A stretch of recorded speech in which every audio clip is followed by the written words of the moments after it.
mission, you should always right-click on the map, go to ground units, air defense, and then you should go down to threat circles, ADA high altitude.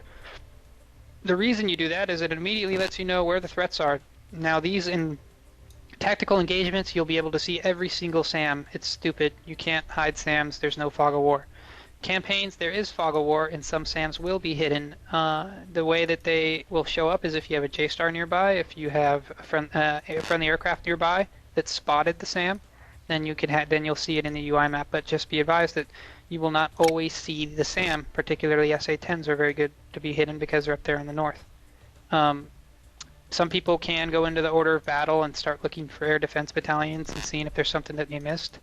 I don't necessarily think it's cheating because in this day and age there's satellites and all kinds of intel. But anyhow, so you right click on the map, you go threats, ground units, air defenses, and threat circles, high altitude ADA. Once you do the high altitude ADA, you'll see that there is a red background for any active SAMs. So any SAM that still has a radar is considered active, and it will have that red circle around it. In this mission here, we have 1, 2, 3, 4, 5, 6 SA-2s. So I want you guys to go ahead and mark all of them. Typically, I might not want you to mark all or recommend marking all of them because there's a lot of overlap and it gets cluttered.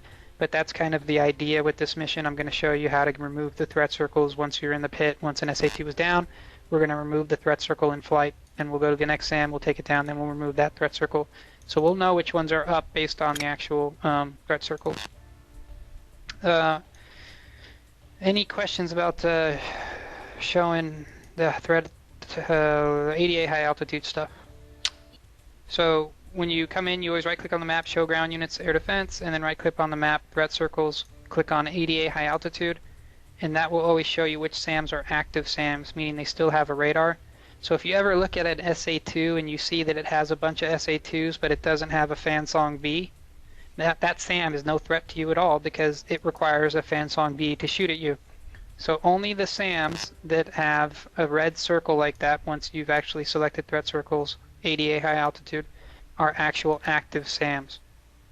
So when you guys think about SAMs, remember that SA-2, SA-3, SA-4, SA-5, SA-6, SA-10, they all have one radar for their entire SAM system.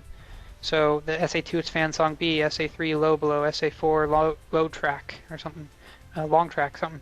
SA-5 barlock B, SA-6 straight flush, SA-10 flat lid. Those are the names of the radar for each of those SAM systems, and there's only one. You take out that one radar vehicle, that whole SAM is useless. It can't defend itself other than some ground fire and maybe a manpad or two.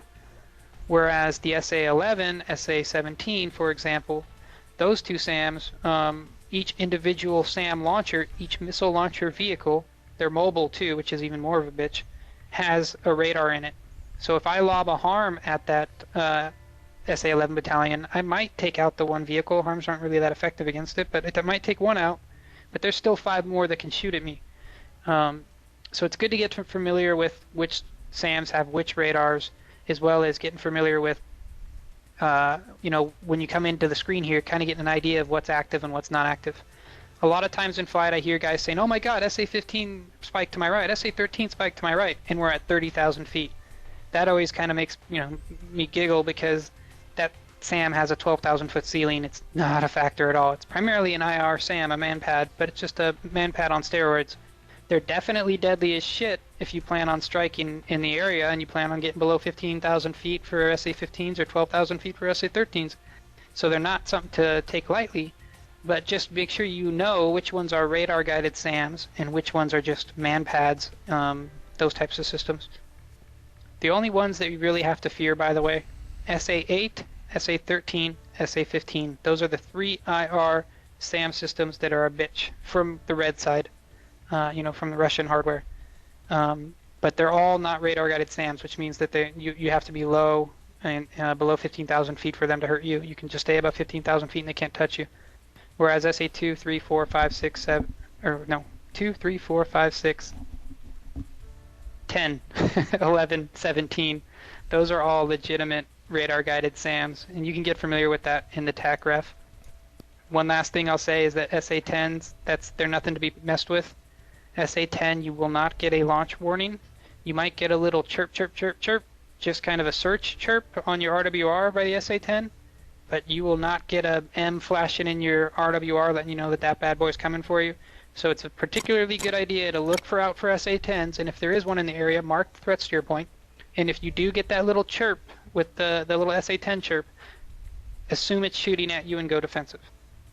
That's my opinion. That's the best way to do it. Now SA-5s, on the other hand, they have this massive range, but they are a shit missile. They hardly ever will touch you. If an SA-5 shoots at you, notch, point your nose down a little bit, it'll lose lock, no big deal.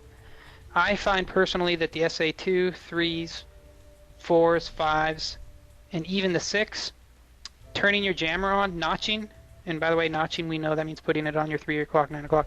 Not notching and then actually turning your jammer on and then off will break a lock. So what I do is I don't have my jammer on when I'm actually working the SAM. I only turn it on when I get shot at. I will sometimes turn my jammer on while I'm heading towards the SAM to get them to light up because they can see us from farther away if we have our jammer on. But I'll leave my jammer off, and once they shoot at me, all I do is I turn my jammer on and I put them at my 3 o'clock or 9 o'clock and I hold them. If they don't lose lock, I turn my jammer off for a second, then I turn it back on and I turn back to the right and I drag that RWR to my opposite side. So if it was on my 3 o'clock, I turn right and drag it to my 9 o'clock. And then almost 99% of the time for me personally, the SAM will lose lock. Recommend you try and get familiar with it before you take my word on it. So yeah, and then the number one tactic for defeating SAMs and radar-guided missiles in general, air-to-air, turn and run. You know, split that F-16 as fast as you can, hit the deck, full afterburner, and run. If you're really not comfortable defending against the SAM and you're not good at it, point the jet in the opposite direction, go full afterburner and run towards the deck, and then look over your shoulder. As your wingmen, our jobs are always to call the SAM out. You know, if you say you're defensive SA-2, make sure you say, people always say, 2's defensive. And we have no idea what you're defensive from. So always say, 2's defensive SA-2. Or SAM launch SA-2, 2's defensive. Just we need to know what to look for, so then we look for it. And I'll say, tally SAM, continue your left turn, it's still tracking. It's pretty obvious when a SAM goes ballistic, which means it just starts going straight, it's lost a lock, because it stops zigzagging and it stops turning. So we can help you defeat the missile. But if you do get shot at in this one, I want you to point in the opposite direction, split S in the opposite direction, or slice left, right, full afterburner, get to the ground, look over your shoulder, see if you can spot the SAM. If you can, then turn, notch a little bit, but try and find a mountain, anything, some structure to put between you and the missile. Any questions about that? Tiger, you have any, you're imminent, more experience than me. What do you got for SAM evasion? What tips? I don't know, I'd say don't get too comfortable.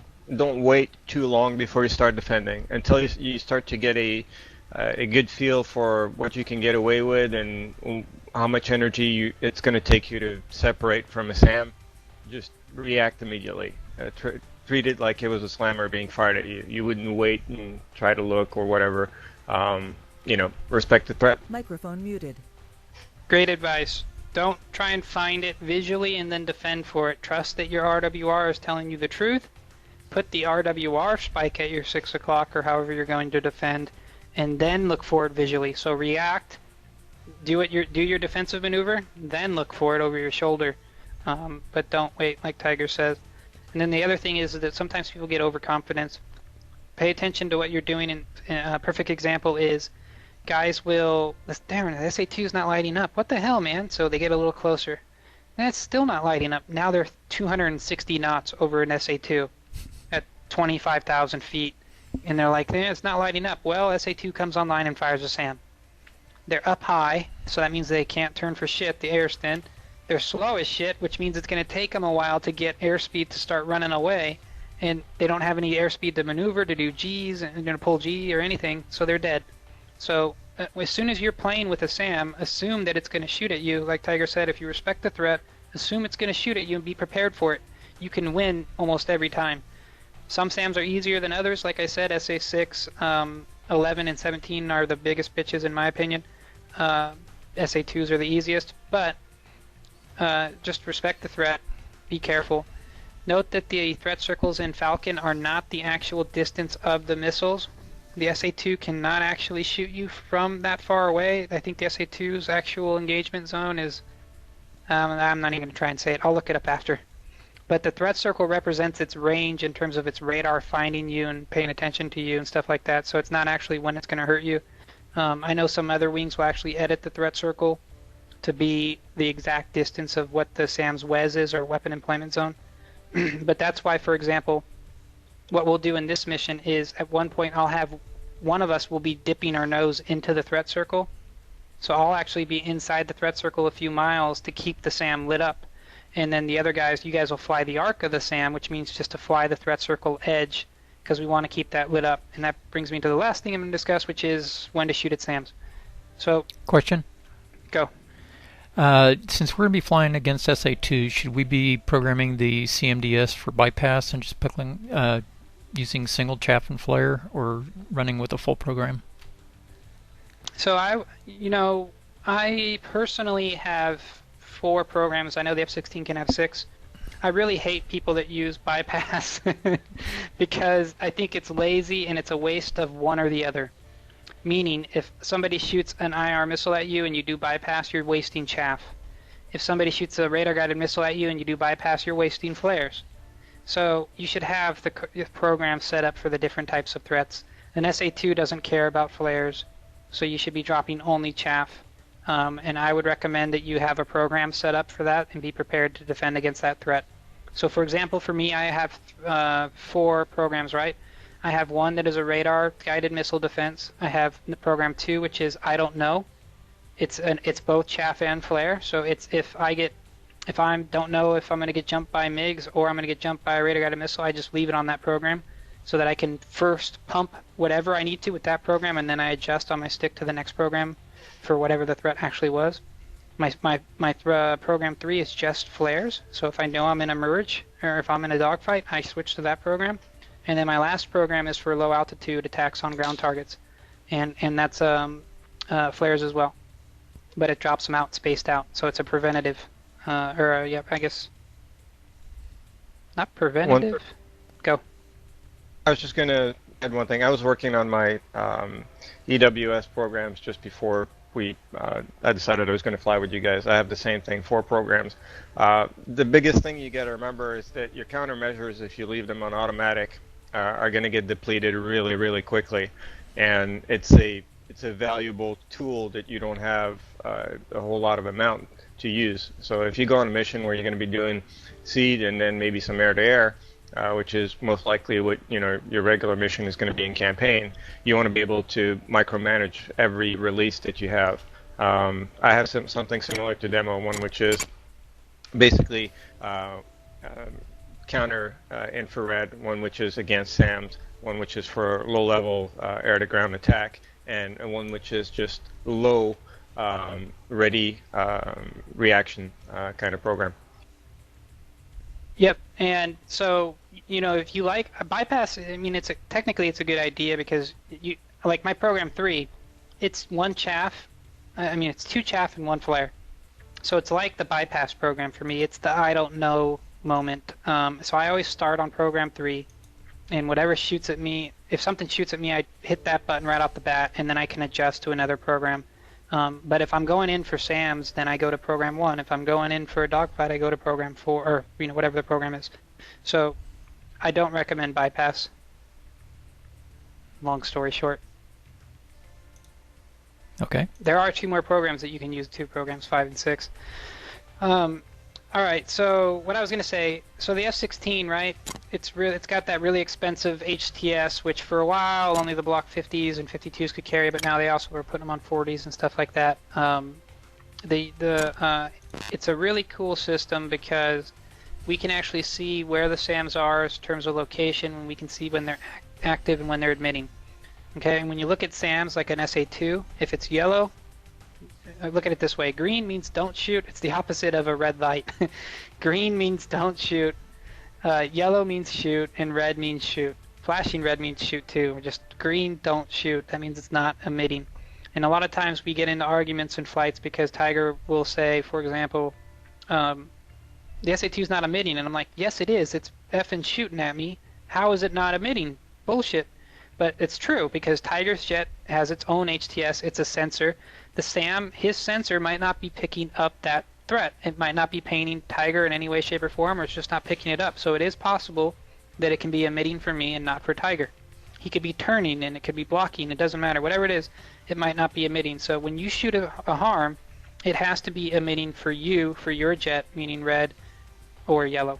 I do hear that red means it's tracking and flashing. Red means it's supporting a missile, but that's bullshit in my opinion because in this mission we'll probably see it. I'll show you a flashing red SAM, and I don't see any smoke trails going anywhere. So I don't know. I just know that red, flashing red, kill the SAM. Yellow, kill the SAM. Green, don't kill it. Sometimes you'll see a SAM turn on and off. SA3s are extremely annoying with this. They'll be on for a little bit and turn them off.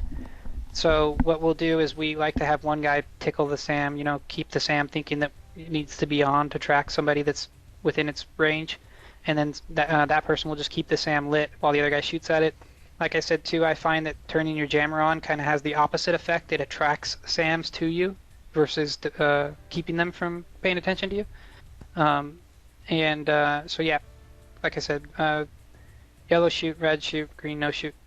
So that's the HTS. At HTS, like we'll talk about, it's very simple. Put the cursors over it, lock it up, wait till you're in range, fire the missile. Pose mode's a little more tricky. You got to pre-assign the SAM. You got to tell it which type of threat you're going to shoot at. You got to line up with it and be in range and fire the missile.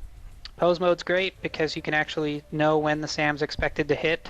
So when you guys shoot, I will be on the HAD page, seeing when the SAM goes down, and I'll have you guys give me a 10 seconds to mark call so I'll know when to look, and then we can confirm together when the SAM's down, so that's nice. But it's worth noting that you cannot be on the weapon page where pose mode is and on the HAD page at the same time. You got to be on one or the other. Alright, so let's get going. We need to assign some targets. We're going to do it real simple.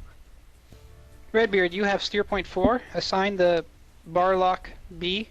Copy. On the SA2 it's steer point 4 as your steer point 4 target designated. Copy. Copy. Booger, you have steer point 5. The bar lock B steer point 5. Go ahead and target designate that as your steer point 5. What? And Tiger, you have steer point 6. Copy.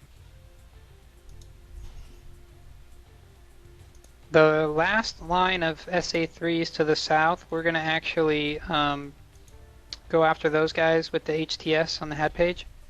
And if any of them don't go down, we're going to do the hunter-killer tactic on them. If they do all go down, if we have 100% success, then we're just going to pretend that one of them is still active and do the hunter-killer tactic against the actual SAM launchers and vehicles.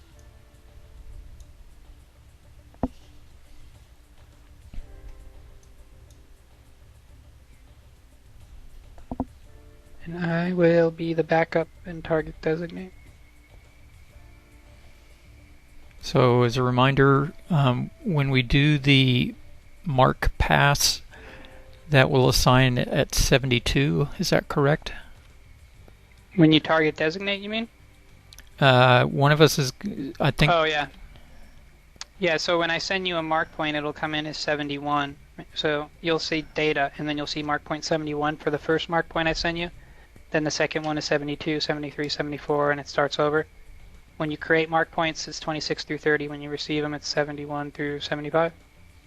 Okay, and so when we receive the mark point, we would then go to the steer point page, type in 71 or whatever the mark point is, and then M select?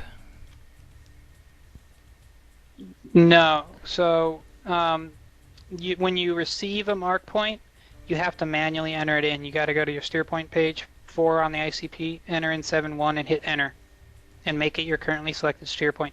When you create a mark point, you can actually press 0 and snap the mark point and make it your current selected mark point. Unfortunately, when you receive mark points, you have to enter it in manually, but when you create them, you can do the M select to make it your currently selected steer point.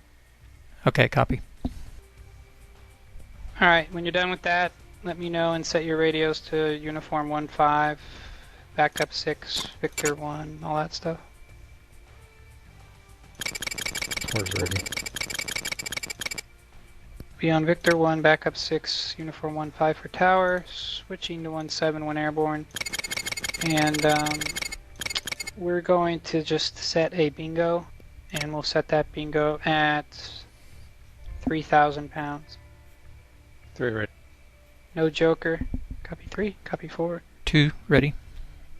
Copy 2. So no joker, just bingo 030.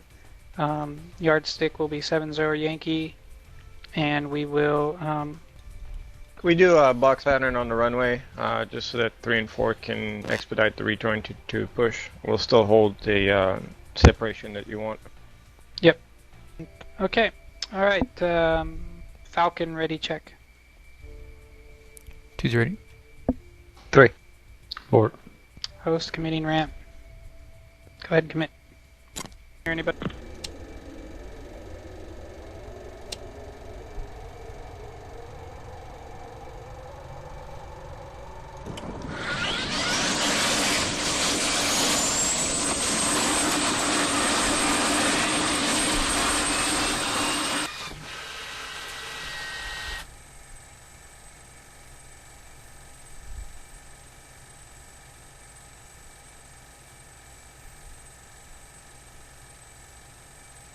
One good. 3 same.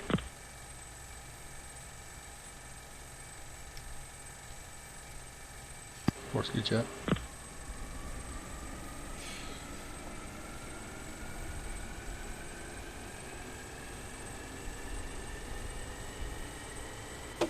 Two good jet.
Falcon Victor check.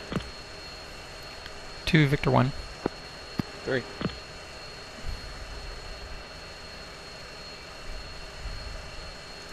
Four, how copy Victor?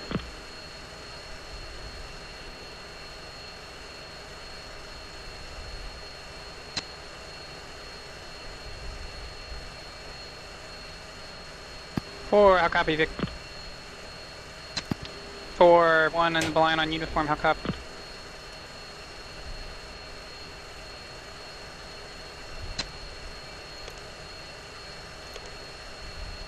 Four's on Victor 1. Copy. And real quick, Falcon uniform check. 2. 3. 4. Copy. Alright, like I said, we're gonna set Joker 3000, we're gonna have yardstick 70 Yankee, and altimeter settings 3050. Check. 2. 4. The other thing you're going to want to do, either now or when you're holding short, is power up your Mavericks and your harm.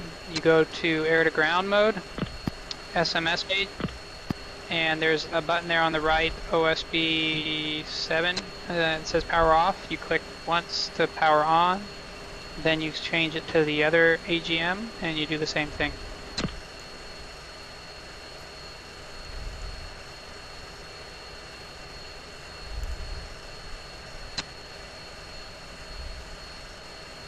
Currently they take 4 minutes, I believe, to power up, so you just want to be mindful of not forgetting to turn them on. That's always frustrating if you forget.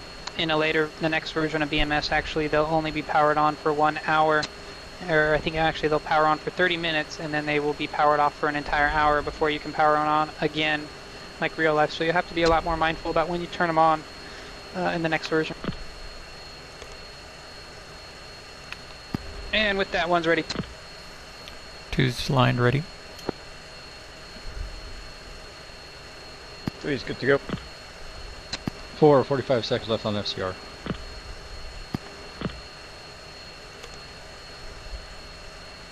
Cowboy.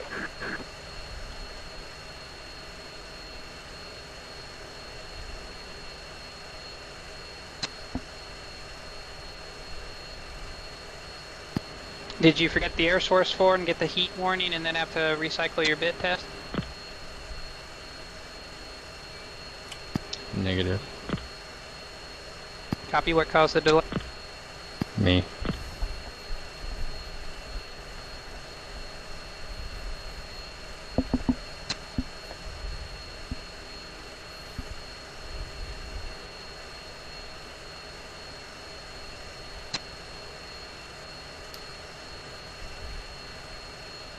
Four's line ready, taxi.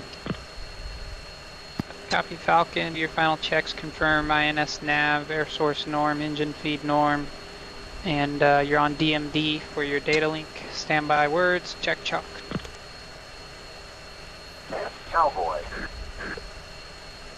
Falcon 1. Close on ground. Falcon flight of 4. Press deck. Cowboy. Cowboy. Copy. Falcon 1-2. Copy.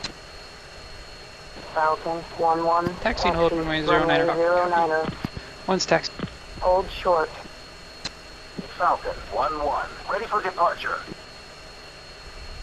2's taxi. 3 taxi. 4 taxi.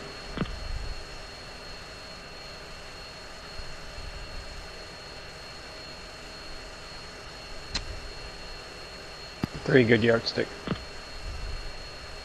1.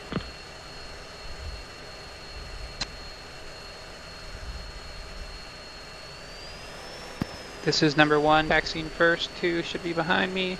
They just line us up funny. Go ahead, 2.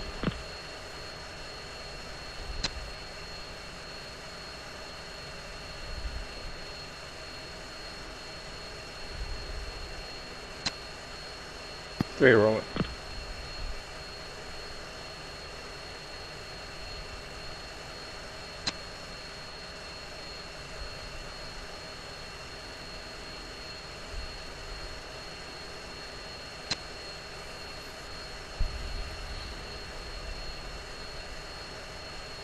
Four, heads up, your canopy's open, just in case you didn't know. 4.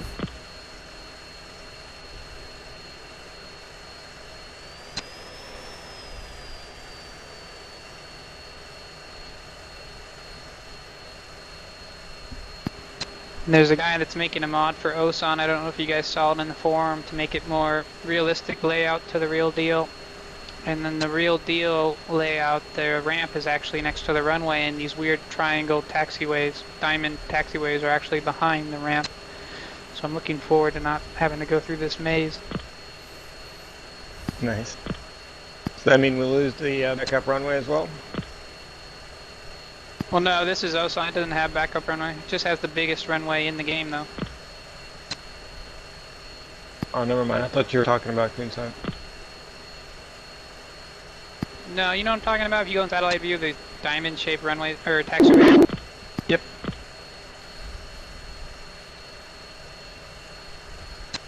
Another question for extra credit. How do you know if you're on a taxiway versus a runway? Blue lights. Copy. Winner, winner, chicken.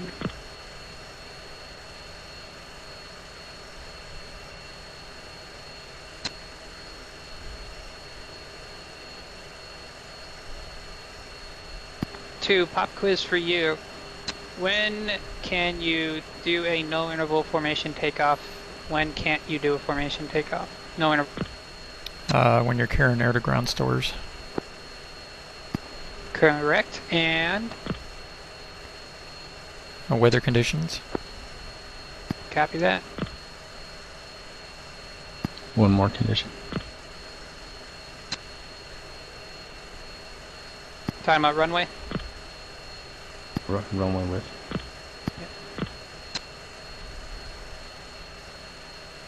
I don't think, well, I guess the single strips. But I'll be honest with you, nighttime we don't like to do them. Like right now, technically we could do a no interval takeoff. Sometimes though I prefer to just play it safe at nighttime. People running into each other and whatnot.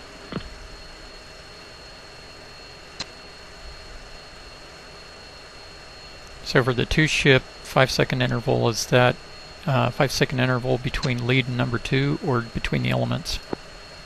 It'll be between you and me. We will, and that's actually a good question. So it's always, when we say intervals, it's always between the element, I mean between 1 and 2 and 3 and 4. But what we will do to keep it simple is I will do break, set, run them up, and I want to hear 2's in the green, 3's in the green, 4's in the green. And then I'll say standby brakes, ready, ready now. I'll start rolling, 2 count to 5, you start rolling, 3 count to 5, you start rolling, and 4 count to 5, you start rolling. That way we don't have to do Tiger doesn't have to do break, set, run them up crap. 2. 3. Alright, since we do have to worry about fuel on this flight, wow, this thing can carry a lot with this interlane, 12,000 pounds, nice. Alright, hot pit reef. Cowboy. Gun northwest. Cougar. 3 request ready data. for departure. Request hot fuel. Cowboy. Ready for departure. Thank you. Cougar 1-1. Stand by, Taxi, runway 09er. Request hot refuel. Request hot refuel. Falcon 1-1. Ocean 140 at 04. So number 4, which side should knots. the number 1 and 3 line up on? Say again the wind.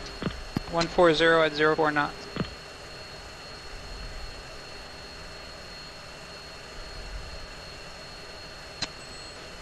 Left side. Left. Correct. So the way I always do it is I ask for the winds and I look at the HSI between my legs, and if the wind is coming from, I just look for the closest number. So 15 is closest to 14, and you want to be on the opposite side of wherever that number is, because your flight leads always want to be downwind from the wind, so that they don't get blown into their wingman when they get airborne. One's taken active, 09.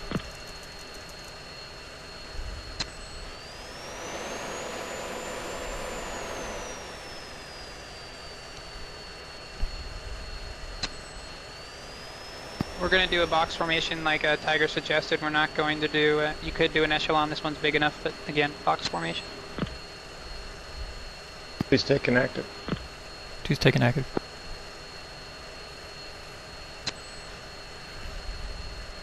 Falcon 1-3. Ocean Tower. Taxi clear of the runway. 4 taking active. Falcon 1-4. Ocean Tower. Taxi clear of the runway. 2 in position. 3 position, holding.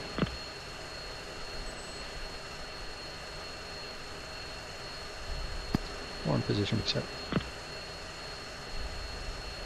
1 copy, I'll stand by 1.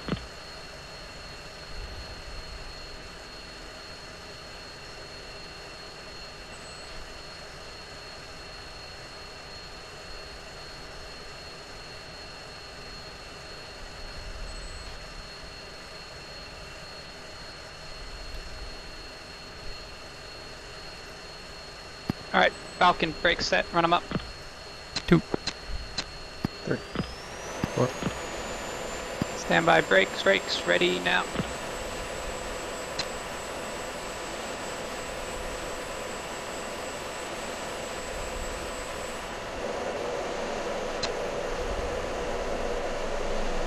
Three's on the go.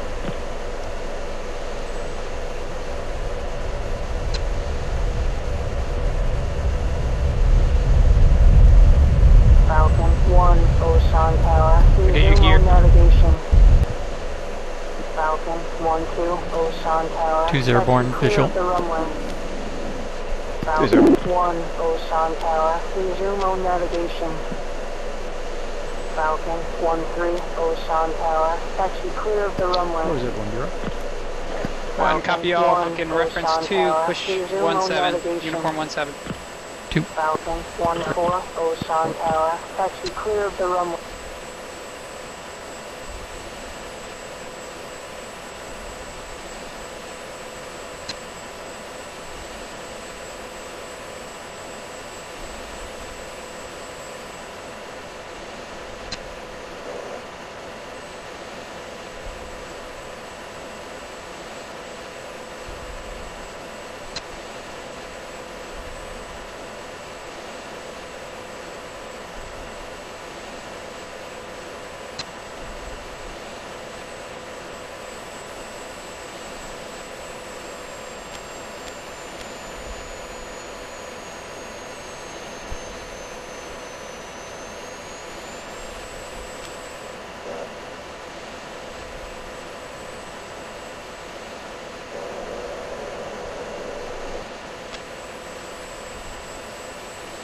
Three settled. 4 settled. Visual.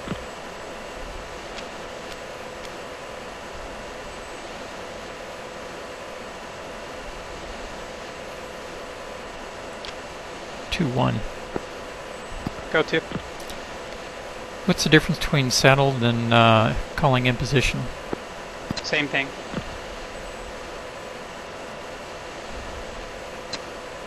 It's 1-2, not 2-1. Yeah, I realized that right after I made the call. Go ahead, guys, and we'll do fluid 4 there. So 4, you're going to be on 3's right wing, and 3 will be abreast with me off to my right. 2, you'll be on the left. I don't know if there's a very specific difference in brevity codes, but I tell you that in use, in practice, they're the same thing. Copy. Falcon reference 3. 2. 3. 4.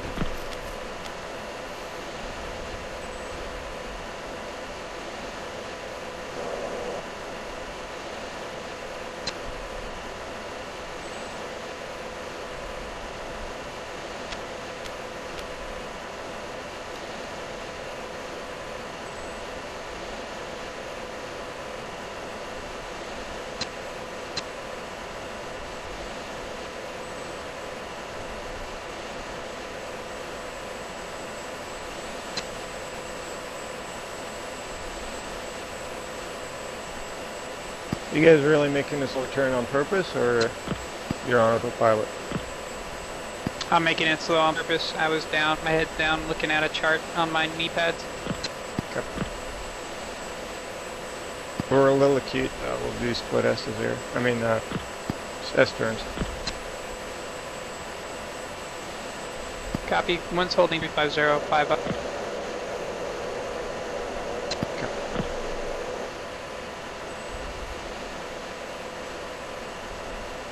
Alright, Falcon, I'm going to do the best I can to maintain 350. Those that have flown with me in IQT before know that when I'm talking about stuff, I tend to get screwy on the airspeed. So if you flex, if you need to kick out a little bit right now, that's fine. I want you to go ahead and first let's fence in. Falcon, fence in. 2. 3. 4. And one's fenced in. 110, take speed. 2's fenced in, 109, tank speeding.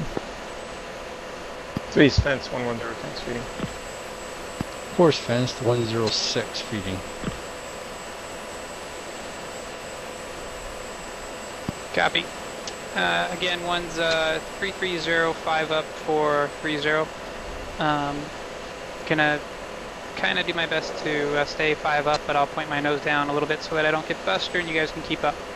Alright, so I'm going to go first, I'm going to go heads down. So I'm going to hit heads down, by the way, it means go in air to ground mode in our speak within the wing. Heads up means you're now looking at in air to air mode, you're focused on the air to air mission. So I'm going heads down like you guys to do the same. Go to air to ground mode, point my nose down to 2.5 degrees nose up now. So we're getting a little slow. Talking on uniform, you can interrupt me on Victor as usual. First things first, if you go to night vision in your air to ground mode, you'll notice that your left MFD, your FCR, is really bright. You can turn the brightness down on the bottom left of your FCR on the MFD there if you want to turn it down and make it actually visible. Same applies for your weapon page when we start looking through the TVs on the Mavericks to be able to see what you're shooting at. But anyhow, let's go to the SMS page, or excuse me, the weapon page of your harm. Make sure you have the AGM 88 selected on your SMS page. Then go to the weapon page. Alright, so first things first, it'll say not soy. Means it's not your currently selected sensor of interest. If you DMS down one, now it's your currently selected sensor of interest. And I want you to select first, real quick, just go into HAS mode. Just real quick, this is harmless sensor mode. We're not going to go into it much, but it displays the threats there across the type, and you're basically looking at the bore sight of the missile. But again, we're not going to mess with this much right now. So click on OSB1 to get out of HAS mode and select pose mode. The Delta Lima mode there is not implemented. Alright, so in pose mode, first thing you got there is to the right of pose POS, there's table 1 or TBL1, and that's the different threat tables. So on the left side of that MFD, you have 2, 3, 4, 5, 6. Those are the different SAM types, and let's level the jet out here at 24,000, 25,000. Those are the different threat types that you're going to, so you got to tell the missile what threat type to hand off to the missile. So if you click table 1, it'll take you to the other types, SA 8, 9, 10, 11, 12, press table 2, the button at OSB 2. Now you're looking at SA 13, 15, 17, Nike, Chaparral. Press it again, table 4, Hawk, Patriot, AAA, Unknown, Search Radar. Press it one more time, and it brings you back to SA 2, 3, 4, 5, 6, etc. On the right of the table OSB, you got OSB 3. Its default mode is EOM, or equation of motion. That's one of the harm pose submodes. So you have EOM, pre-briefed, and range unknown. Uh-oh. We lost 2. We only lost 1, right? Correct. Booger, you there? Booger? We lost you on the game. Alright, yeah, well, I'll get with you in a little bit.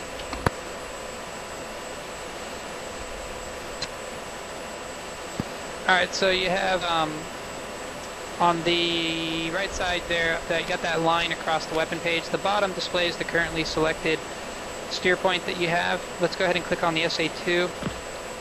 Now it shows, so let me take a step back. Below that line, it displays pre-launch information. Above that line will be post-launch information. So we currently have the SA2 selected. That's our selected threat. I'm currently referencing steer point 3. That's why it says 03. And then you have the estimated time of flight of the harm, and then the estimated time of impact of the harm. Once we launch the harm, above that line you'll have the estimated time of impact and some other information that we'll see once we launch. What I was talking about earlier, you guys already know, or you know this, I believe, Redbeard, but you have EOM, you have pre-briefed and range unknown. Those are the different times when the actual seeker head will come active. So EOM, I believe it's like 5 miles. Pre-briefed, it's 15, I'm not sure, and range unknown is maybe 20. Don't quote me on that, but basically, the equation of motion means you're the most certain you know where the location of the SAM is. It's close to the steer point, and pre-briefed is middle ground. And so anyhow, like I said, yeah, equation of motion is you're most certain you know where the SAM's located. Pre-briefed is I'm pretty sure, and range unknown is you're just basically doing a defensive shot. So like I just explained in the pre-briefing, that in real life they will take the missile shot sometimes just as a defensive maneuver, so they'll fire the harm in the direction of the SAM in hopes that the SAM will be active, it'll pick it up, but really all they're doing is firing the harm to try and dissuade the SAM operators to turn off their radar, because they'll see this big smoke trail coming out the back of a big missile coming at them. But yeah, so that's that. Looking in the HUD, you have similar symbology to what you'll have in the HTS mode are using the HAD page, except for that center bomb fall line down the center of your HUD, as well as the box on the bottom. We'll talk about those two when we actually go shoot, but the most important thing is that it'll flash in your HUD when you're in range, like everything else. So the same thing happens when you're on the HTS mode or HAD mode, except for it'll be a circle in your HUD that's flashing. And on the right side, you have the bracket with the sideways greater than sign. That's the caret.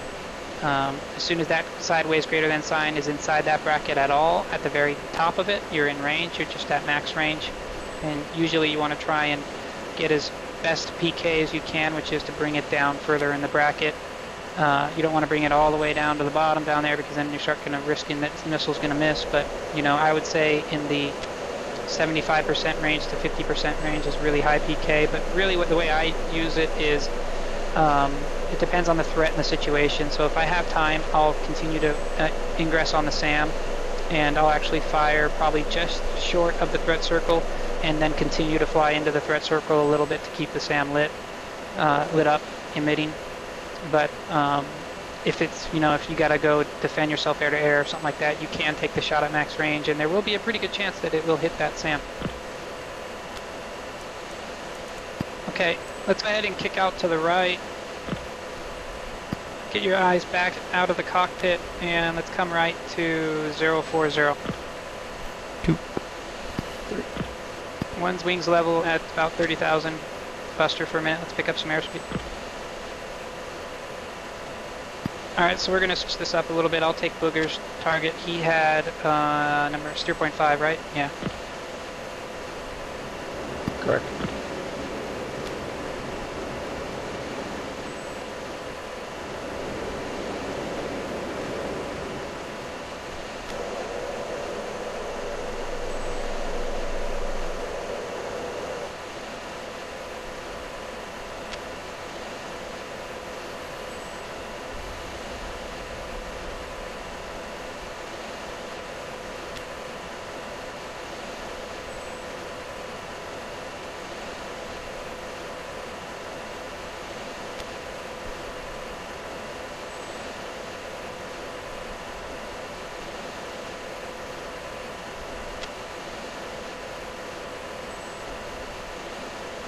Alright, so all we're doing is extending a little bit, and then we're going to come around and engage our assigned targets.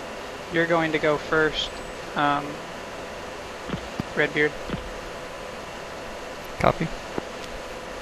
So go ahead, let's select your point 4, but don't fly towards it yet.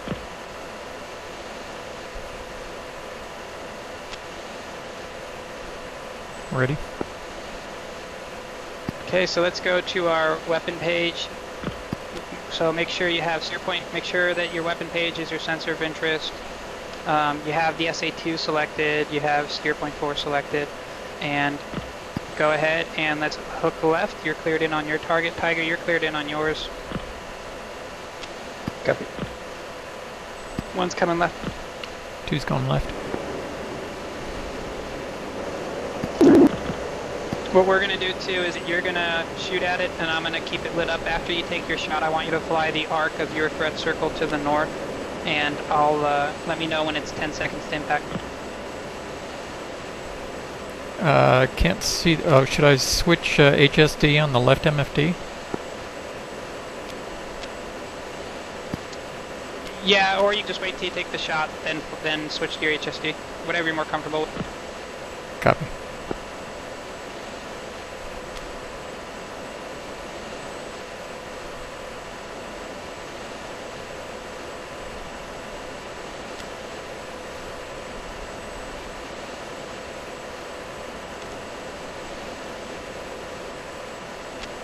Jammer just sent us a love note. I told him it was IQT. Yeah, I just answered him. Okay, so 2, I'm making sure your SAM is lit. It is. Your SAM is active, emitting. It's not emitting for me. Well, you shouldn't be on your HAD page. Remember, you can't be on your HAD page and weapon page at the same time. I'm only on the POS mode. Yeah, in pose mode, you won't be able to tell if it's emitting or not. I don't see it on the RWR. Yeah, that's okay, because you're too far away. Alright. So, pose mode. Shit, let me switch real quick. Magnum. Alright, Magnum. Alright, well what I was going to say is that in pose mode, when you line up with the target, you want to center the flight path marker with the bomb fall line. There are two horizontal slashes. If you need to descend to see them, you want to put the flight path marker between those two lines for when you're doing a lofting, as well as put the actual target TDB box in the square. I can explain that in the next one here, except we'll do it in another mode. So, whenever you're going to shoot in pose mode, you want to check that the SAM's at least emitting. You can take the shot if it's not emitting and hope that it comes active after the fact, post-launch. But typically, you'll have your wingman tell you if it's emitting on the HAD page, and then the other guy in pose mode will take the shot. But you should be flying the arc on your SA2. And give me a 10-second to impact call. SAM launch, going defensive.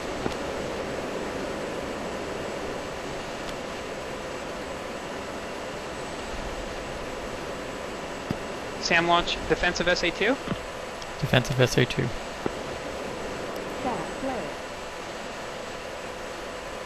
Whoa, what's your altitude? Alright, break. 19. I think it's down. SAM down. You're good. You're clear. Copy. Alright, let's extend back north. So what went wrong there was a couple of things. One was that while we were talking about your HSD, you were already inside the threat circle. So that's partly my fault for not noticing that and calling you off. Let's go ahead and extend north. Rejoin on me. 2. Good.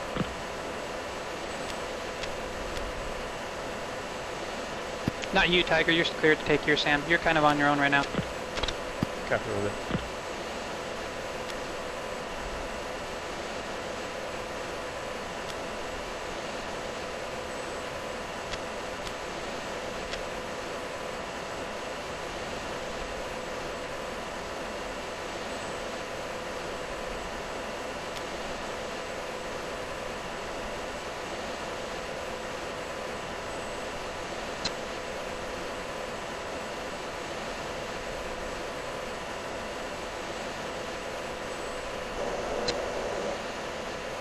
Two, you got me visual by chance? Not visual yet, but I see on the HSD and I'm heading your way. Alright, I got you visual now. Copy. Visual on the flares. Yeah, I ran the wrong program. I was trying to just pop one. Alright, rejoin on my wing. I want to give us a little bit of room for the next one to talk about a couple of things. While you're rejoining, do me a favor and give me an ops check. One is standby, one is 32094 tanks feeding. 2 is 3032 Falcon 1-4. 9.1 tanks feeding. 3 same. Copy, good job. Just trying to keep it in your mind.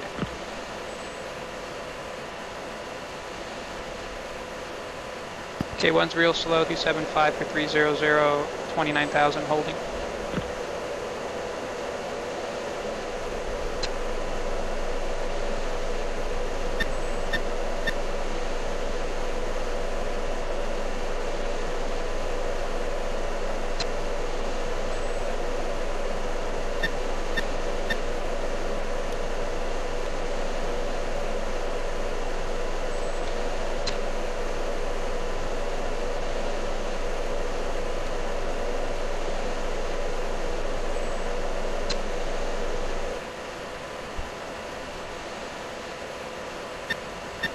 Alright, 2, I'm going to start a right-hand turn to help you rejoin. 2. 1 3. Go 3. Can you call 4? Yeah, I don't think he'll listen, I'll try. Thank you.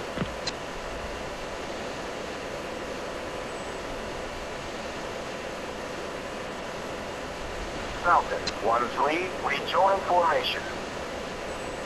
4.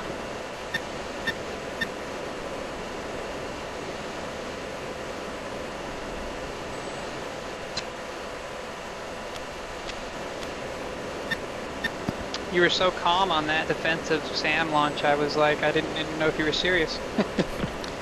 Yeah, I've been practicing SA2 defense. Nice. Alright, I'm 260, I'm slow, picking up pace. Say speed 2. 313. Okay.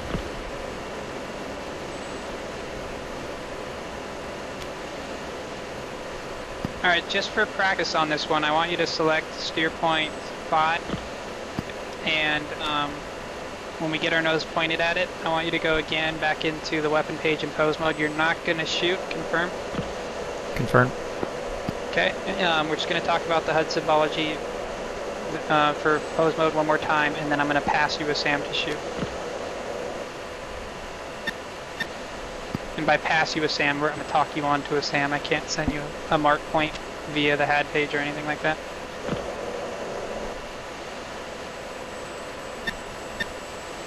You want me to stay in master mode, arm? Yep. Okay, so go in pose mode. Alright, so right now we're outside SAM threat circle. If you go in pose mode, the one thing I wanted to show you was that in your HUD, do you see the sideways little tick marks on the bomb fall line? I do. Yeah, if you point your nose down, it's telling you when you take the shot where you want to actually put your flight path marker. So if you put your flight path marker between those two lines, notice how the TD box or the target gets into that flashing rectangle and your flight path markers between the two lines? Confirm. That's where you want to take the shot. And when you're far away, that's actually what it is. It's your lofting cues. So if you're actually taking a long range shot or a max range shot, those tick marks will be above the horizon line, and it's telling you how much you would need to point the nose up to help, get the best money for your shot. Copy. Best range. Copy. All right. So now switch to your HSD. Okay, we're going to come left a little bit. Correction. We're going to come right. We're going to fly the arc to the right of this threat circle, the inner one here. And I want you to go to your HAD page on your left MFD. Alright, there's an SA2 right on top of steer point 5. Why don't you engage that SA2? And the way, so looking at the HAD page, actually continue to fly the arc with me, I'm sorry, don't shoot yet, fly the arc with me, and just look at your HAD page. So on your HAD page you have that big white circle. That white circle represents the footprint of your harm or the range of your harm. Anything inside that circle means that it'll be in range for your harm missile. The higher you get in altitude, the bigger that gets. So if you need to take a shot at something and you're not close enough to climb, and that'll get bigger and bring them in range faster. If you're too close to something, you can descend and make it smaller and actually make the range indicator on your HUD track back up. Because you'll see that there's a minimum range where you don't want to take the shot in this mode. If you move your cursors over that SA2 at steer point 5, notice there's a search radar by it. You want to go into expand mode. You can do it up to 2 times. Expand mode 2, and that way you can see the difference between the SA2 and the search radar. Go ahead and lock up the SA2. Okay, in your HUD now you have that flashing circle. That means you're in range. You have that same symbology on the right there. You don't have any center, that fall line for down the center of your HUD with the lofting cues or anything like that. So before you turn left and take the shot, 3 is defensive, SA2, steer 5. Copy, Magnum. Magnum. So stand by 2, I took the shot to help 3.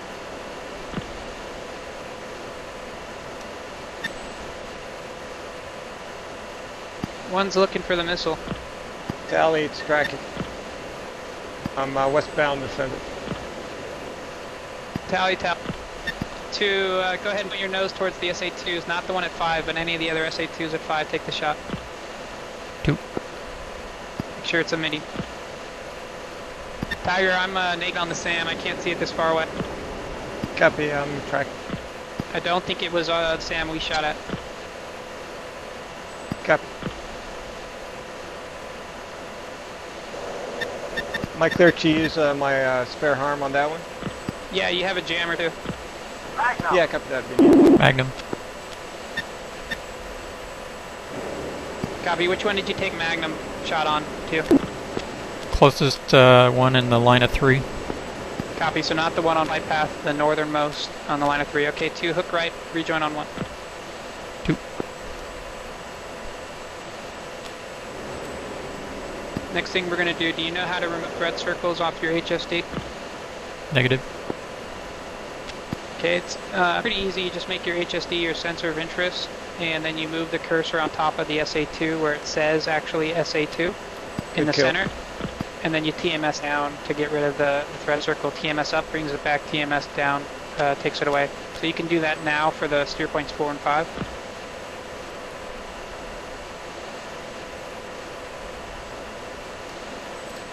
It's just a nice tool to know which SAMs are down and which ones are active or not.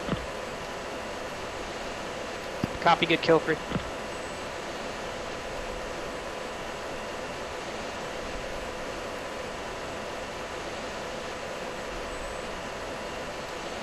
Were you able to do it too? I'm facing away. It's hard to get the HSD pointing in that direction. Copy, you can turn back towards them if you need to. I'm going to turn back now. Jammer. So I see 5 down, 4's down. I see the one, the northern... Oh, southernmost SA2 just went down. No, it's still active. Stand by. Magnum SA6, steer 6. Mud, 8 o'clock. 1 copy mode. There isn't a SA6, is there? Correction, SA2. Copy. Alright, so here's the trick. We only have a limited number of harms, so we gotta be careful we don't double up on stuff too. So why don't you make sure you confirm for me that you got both those threat circles down off your HSD. I got one more harm, Tiger, but I'm waiting to see which one you just shot at. I shot at steer 6. The missile was about 30 seconds from impact. Copy, I see only 2 SA2s left. Looks like number 2 in our flight got the northern one, so I'm thinking I'm going to go for the southernmost. Nobody shot at the southernmost SA2 in that line of 3, now a line of 2. There are 2 out there, yeah. 2 left in the line of 3. Copy, yeah, yours just went down as well. Alright, so gotta move the threat circle for all of them but those last.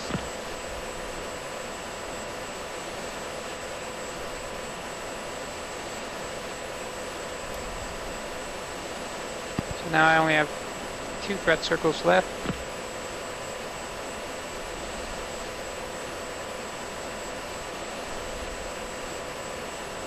Two, go music on for me. Music on.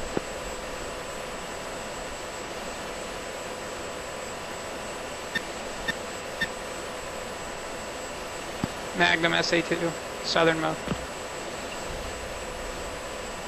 Magnum. Whenever you take a harm shot, you do need to be mindful of cap, clear avenue of fire, because they do climb when you shoot them like that, or if you're close, they will go down. But because, believe it or not, we have shot down a friendly aircraft before with a harm, so you do need to be careful where those things are going.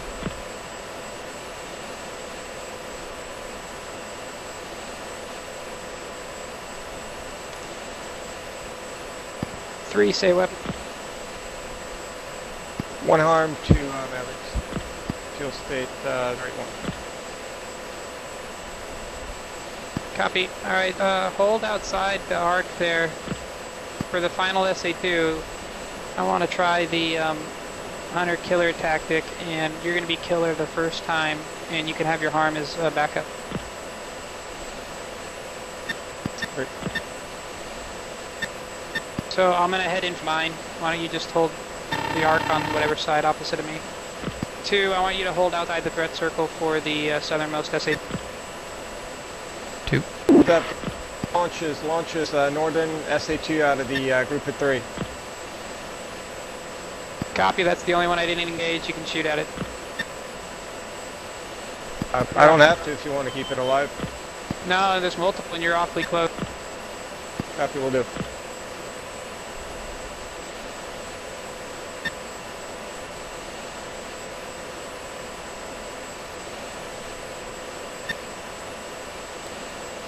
My harm's about to impact the south.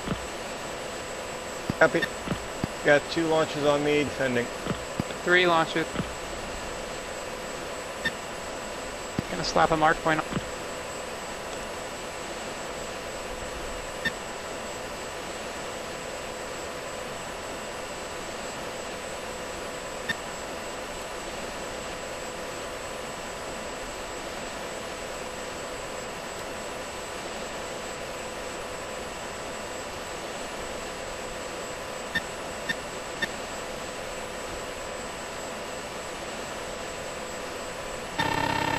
Southernmost SA2 is down, only the northernmost is up. I'm rolling in on it now, defending it.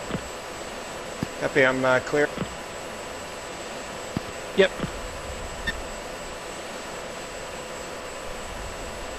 Missile defeat.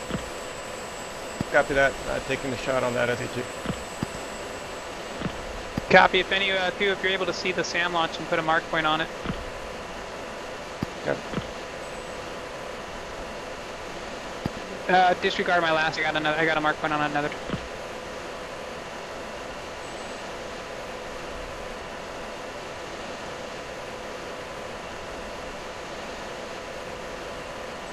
Two standby mark point. Data.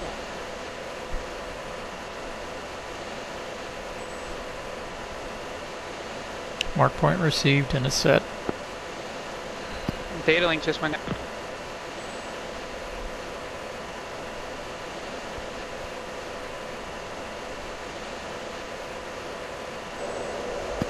Why did data link go down? Heads up, it didn't. Looks up to me. It's down for me.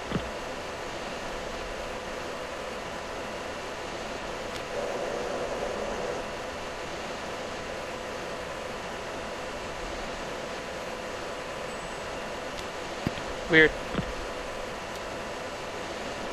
Alright, to that mark point is on a grouping of SA2 trucks. I want you to roll in and engage those trucks with a single AGM 65D in Viz mode. 2. Viz mode means you're going to get that TD box in the HUD. You just got to put it over the actual target, put it on top of the diamond in this case, and then TMS up once to ground stabilize and TMS up the second time to get a lock. Rifle.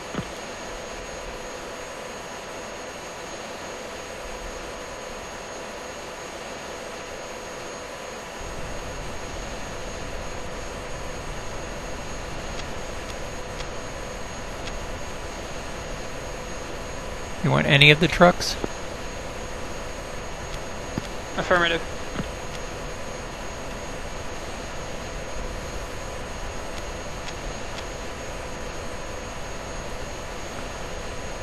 Should I be trying to come in as slow as possible? Negative. The SA2 is down, so you can come in from a medium altitude. What about airspeed? You want to be a tactical airspeed, so you want to be 350 at least.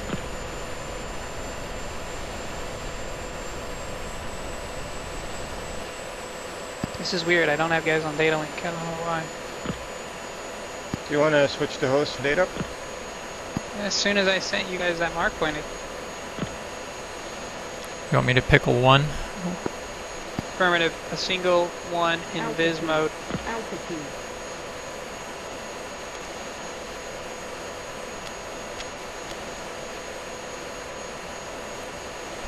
Rifle. Rifle.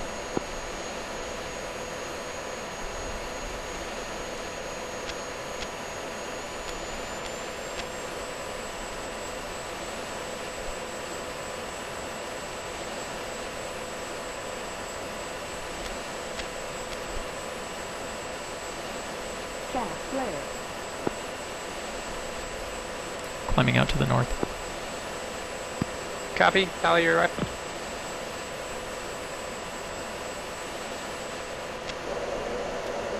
Alright, what I want you to do this time, Redbeard, is I want you to roll in and I want you to put a mark point on top of one of the SA2 launchers in that group, so one of the SAMs in that group.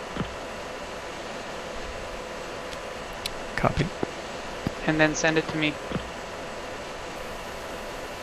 By the way, Redbeard, you know you can always Whenever you have a bunch of Mavericks, you can always uncage 2 at a time there by using the missile step button. So you can uncage 1, hit that button, and then you'll see the next missile, uncage that one, so you can at least have 2 at a time ready to go. I can't tell if I'm locking up the launchers or something else. So you're in HUD mode with your mark point mode, right? I was looking in the Maverick trying to identify something around the SA-2 launch site. Altitude. Altitude. Do you want me to go look at steer point 71 or? Correct. The site where you fired your first Maverick, I wanted you to look in that area through the HUD and mark a SA-2 launcher. So you're going to have to get kind of close, and you're going to have to maybe zoom in a little bit. If you can zoom in, that's helpful. Do you have any FOV zoom at all? Or look close? Remember, when you send a mark, you have to make it your currently selected steer point, and then send data on your HSD.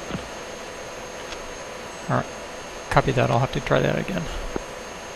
Copy cursor data.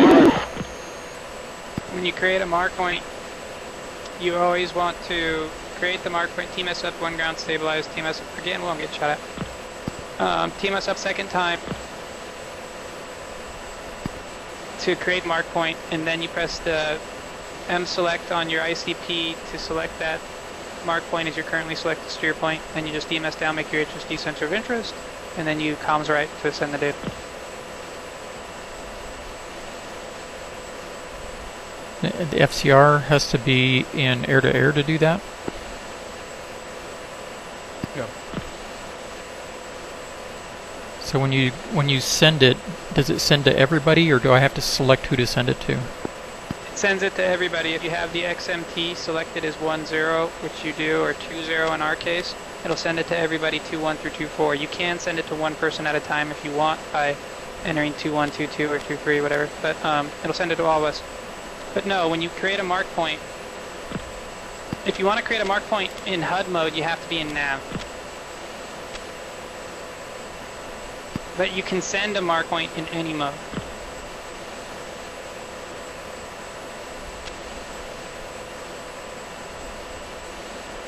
So you could just go to nav, go to the mark point page, select the HUD mode, you get the little circle in your flight path marker, put that flight path marker on top of whatever you want to mark, TMS up once, ground stabilize twice, create mark point, M select to make it your currently selected steer point, just make your HSD sensor of interest and send it over comm switch right. So I should not be using the Maverick to sight the target? Correct, you cannot use the Maverick. You can use a TGP for a mark point mode, but there is not a Maverick mark point mode or a weapon page mark point mode. Copy that. Coming around, trying again. Ah, so this is interesting. In air-to-ground mode, don't get the steer point diamond in your helmet. You know the helmet symbology, Tiger? But if you go to nav mode, you do in your helmet. Never knew that. Are you talking about the mounted queue so that you can see it outside your HUD? Yeah, you can't see the diamond in your helmet queuing outside the HUD if you're in air-to-ground mode, but you can see it if you're in nav. I think that actually in the previous version you could see it. It depends whether you have a weapon selected or not. I was able to see stuff sometimes in air-to-ground mode, but now I think you can't anymore. You have to go to nav and pick up the steer point and then switch back to air-to-ground.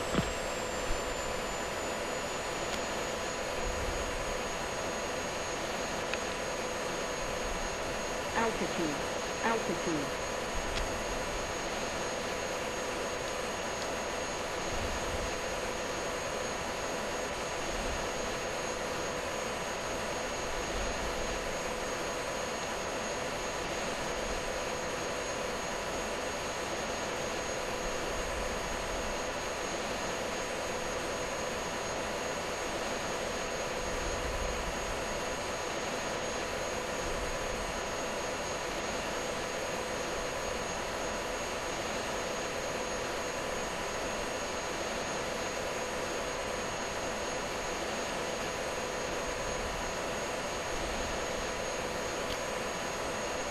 So a normal profile for doing this, would you come in high and then dive down at 20 or 30 degrees, or would you come in fairly low angle? To create a mark? Correct. For me, it's kind of whatever the situation warrants. I don't really have a tactic, so if I'm up high, then yeah, I'm going to point the nose down and do it. If I'm down low, I'll try and do it as quickly as I can. Idea being to just make sure that you don't put yourself in the wez of whatever you're trying to mark. If it's a SAM, you know. It's better to mark something coming down than it is to be coming straight at it on the deck, because you can actually create a mark point 500 feet before it and not know it, whereas if you're coming down, you can do it. So I don't know what your altitude is, because data link's foobar for me, but just point your nose down on it. And for right now, you can just send me anything. Just make sure it's something distinguishable that I can know that you marked the right thing.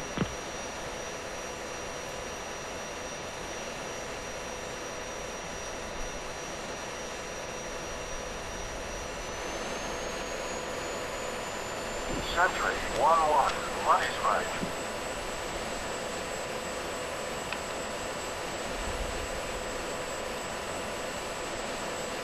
Alright, sending data. I think that was a gun, but I'm not sure. Huh? Did you send data? I thought so. Tiger, did you receive data? Negative. Negative. Yeah, I didn't either. So comm switch right, HSD sensor of interest. Make sure the mark point's selected steer point.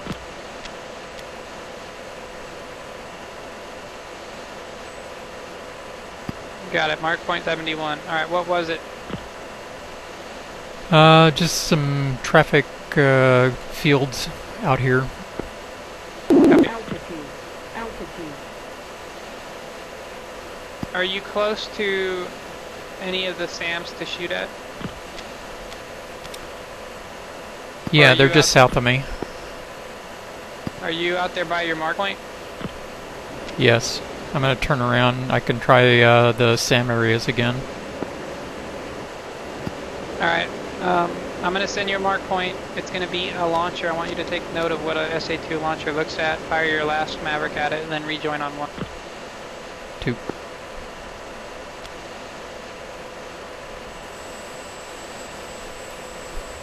Confirm this is right. Stand by, dude. Data.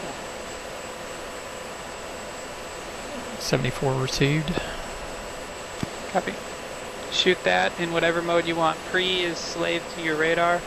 Viz is a visual mode with the TD box in your HUD. Bore is just to bore the missile. Also visual using the cross that shows up in your HUD.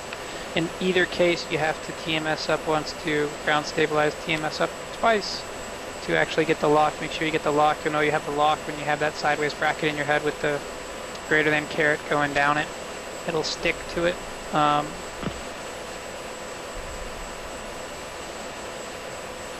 about all I got for Mavericks. Pay attention to the, so you have the crosshairs of the actual weapon page, and then you have a smaller cross that flashes. That's the bore sight. You know, you want to try and line that up as best you can in the crosshairs in the center.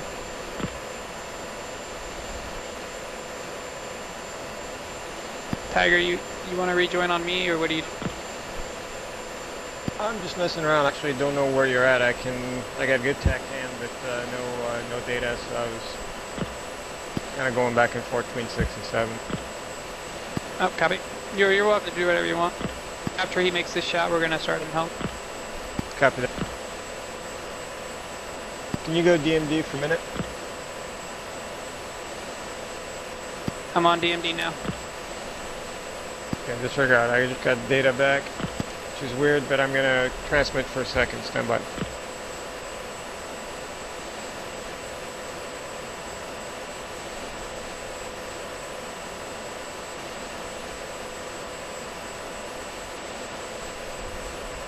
No, I'm getting nothing. I'm back to DMD. Okay, I'm gonna turn my data link off. And turning it back on. Why don't you try bringing it up in continuous again? Copy.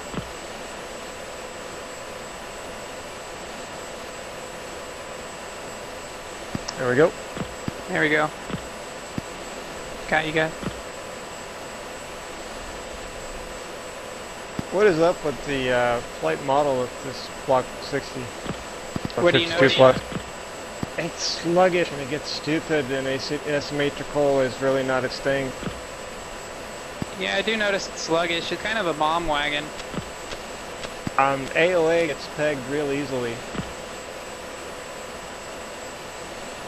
I like it. I think that the engine's just too slow on the 52 plus. The 60 has a really powerful engine, but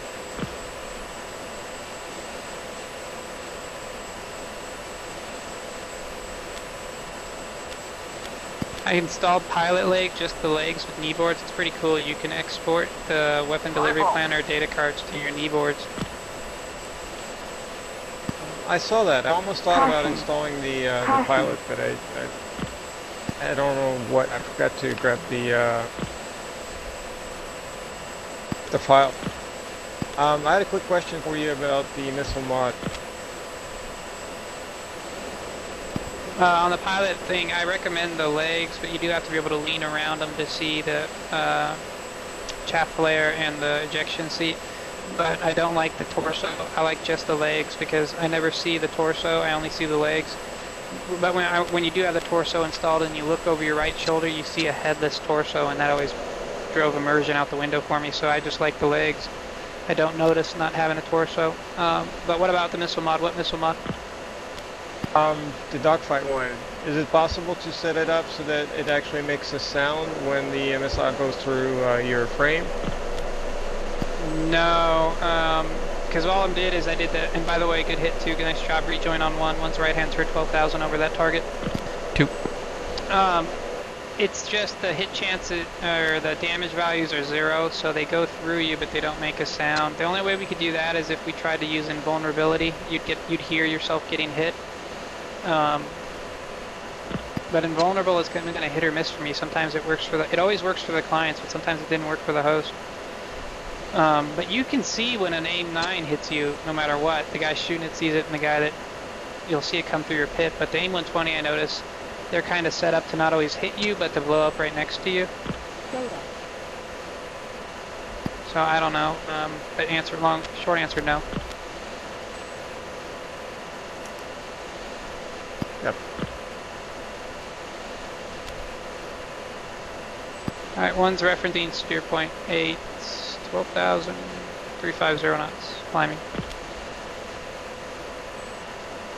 Let's go ahead and fence out. 2. 3. One's fenced out, 046, tanks drive. 2's fenced out.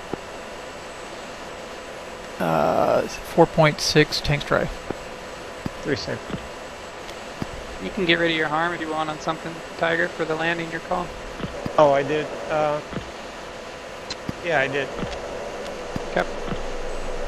I shot at a search radar that was just north of the Tier 6. Yep. Yeah, this thing reminds me of the flight model of the Mule. I'm referencing steer 7 actually, so we have a nice run in for home plate. Okay. What happened is the one Maverick and the one harm shot that I had were all fired from my port wing, and the aircraft just didn't like it.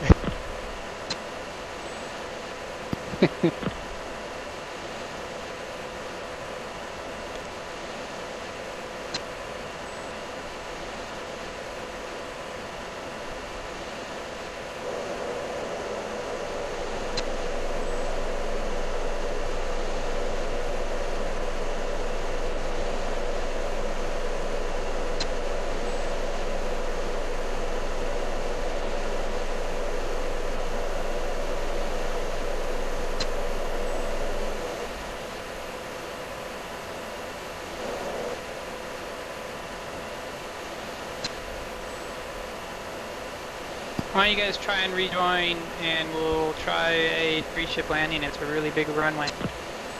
2. 3 is acute, you're 2 o'clock high. Copy, I'm 300 knots, 14,000, descending to 10,000. 3 copies.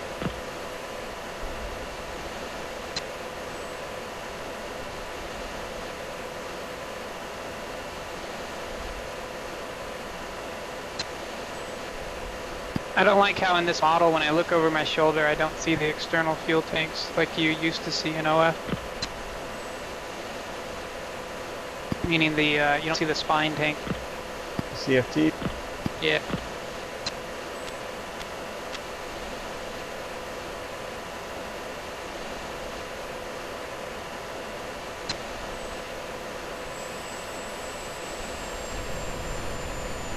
This thing has the chute. I wish I knew how to put it out.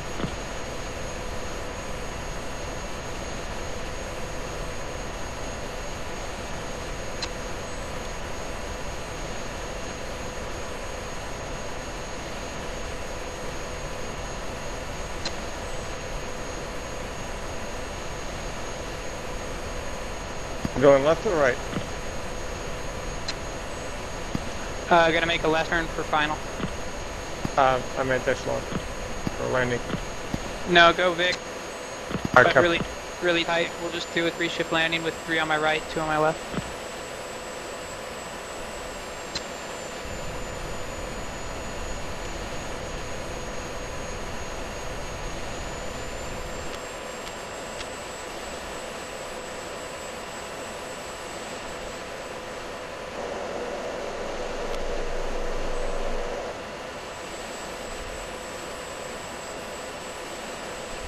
Alright, so debriefing on the way back, save time.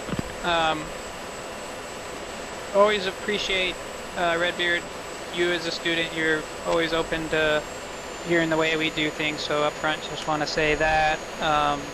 You know, I will, like I've said before, you know, once you become a full member, you're always welcome to make suggestions on doing things better or make corrections, you know. Contrary to popular belief, we don't know everything. And we're always open for doing things better, and we like to discuss that, especially during debriefs and flights. You'll always hear us kind of saying, maybe we should do this next time. We don't always follow up on it, I'll be honest with you, because people just forget or nobody takes the ball and runs with it. But we are open to it, so I just want to say that up front. But other than that, I think that harms, you were 100% on both, so you're good there. I think you got a good handle on how to do those, no problem. Mavericks, both targets were right on. Did you use Viz mode for both times, or did you use the pre mode the other time? I used Viz in the first and pre on the second. Copy. Did you? I mean, I know you had to kind of look at it through the weapon page, which isn't the best picture, but were you able to kind of see the SA-2 launcher, how it kind of straddles the ground, parallel to the ground? Yeah, I did. It doesn't always have a missile on it too. Sometimes we just see like the actual launcher pad. But good job there as well. I think in the next one, something you can do offline is practice creating mark points, get comfortable with that, and then in the next final IQT, you and I can spend a little time just kind of mark points back and forth, getting you more comfortable with that. But other than that, everything else was good. Good acknowledgements on everything. And when we were separated, you found me quickly using your HSD and visually, which is the right idea. You called visual once you were airborne, all good stuff. So A+ all around. Woohoo! Yeah, minus the mark point thing, you would have got, what do they call it, a superior? A snake? Cool.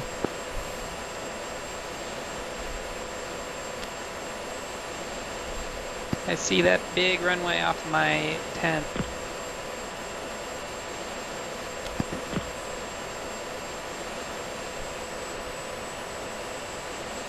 We'll level off at 5,000.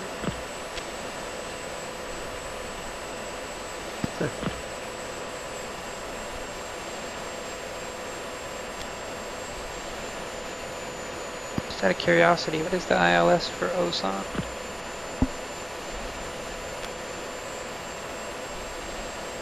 Yeah. 111.3, I think.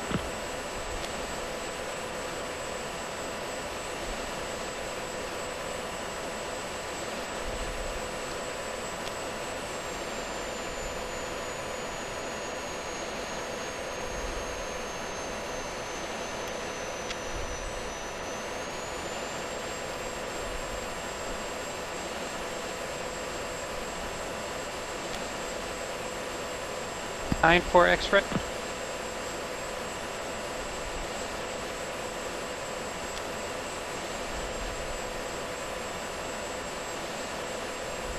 You looking at a tape?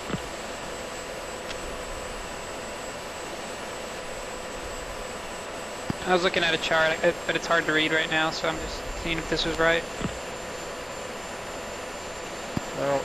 I don't have it on me. Copy, let's start a gentle left-hand turn.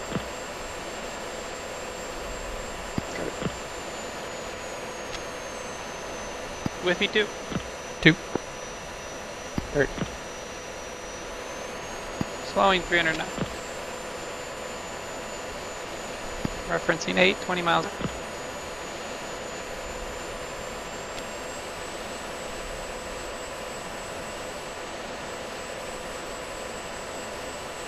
Slowing more.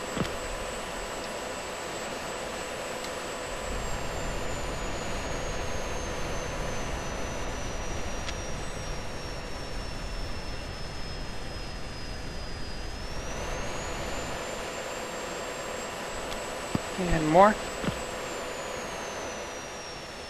Command steering just came up.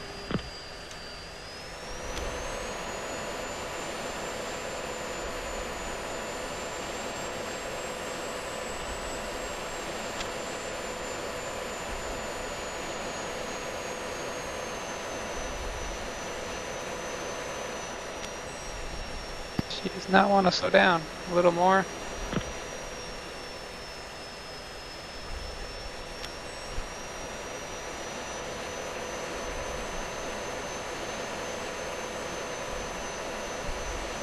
You're not praising the flight model anymore? Well, she's sluggish, but she's not slowing down. Trying to get below 300 knots here. Slowing down more.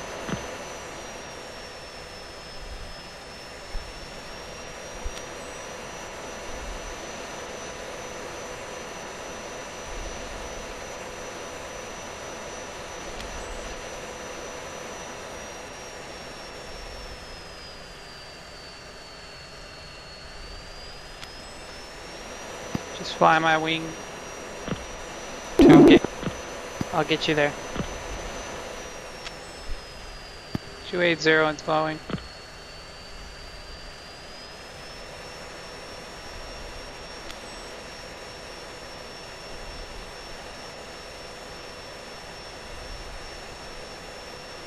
Two 70.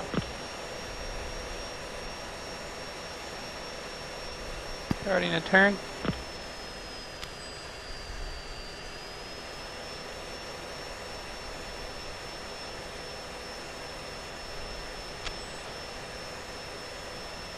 265.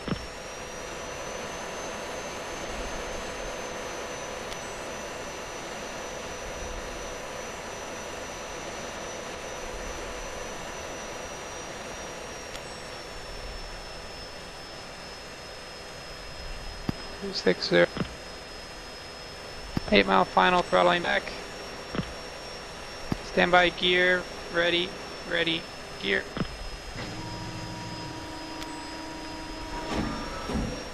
On glide slope on.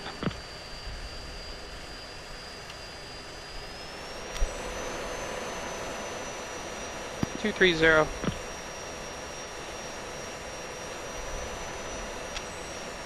215.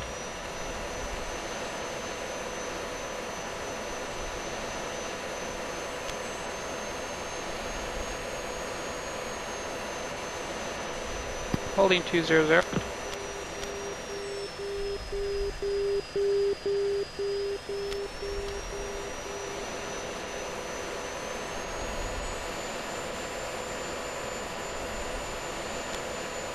How we doing? Looking good left.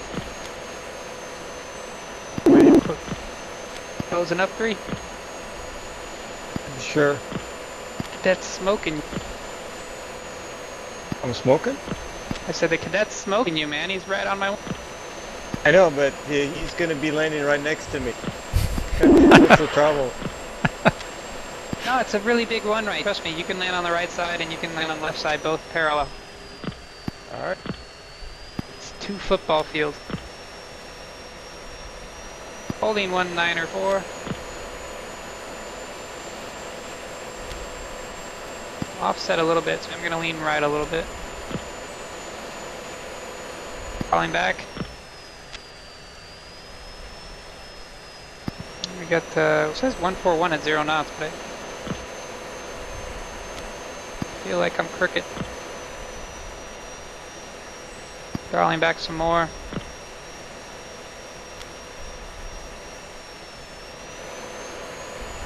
Pull back some more. Forwards, 3, 2, 1, forward. I'll land a little long, give you guys some room.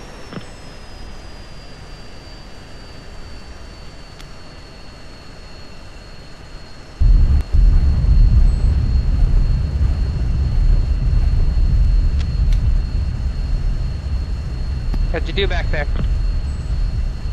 Doing good.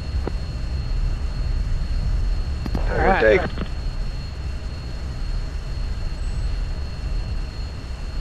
Three has lead. Yep. Call the brake. Break.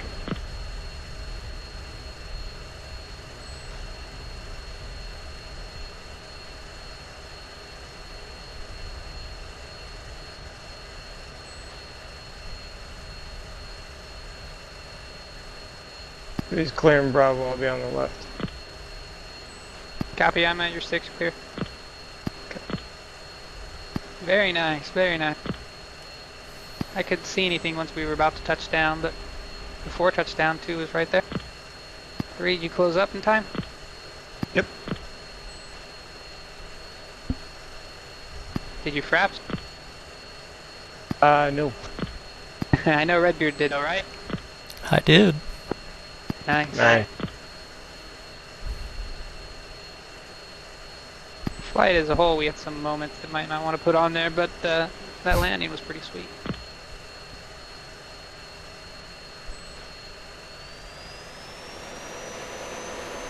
Alright, it's a long taxi and I'm tired, so if you don't mind, I'm just going to park here. That's fine. Yep. Go ahead and back out, shut him down.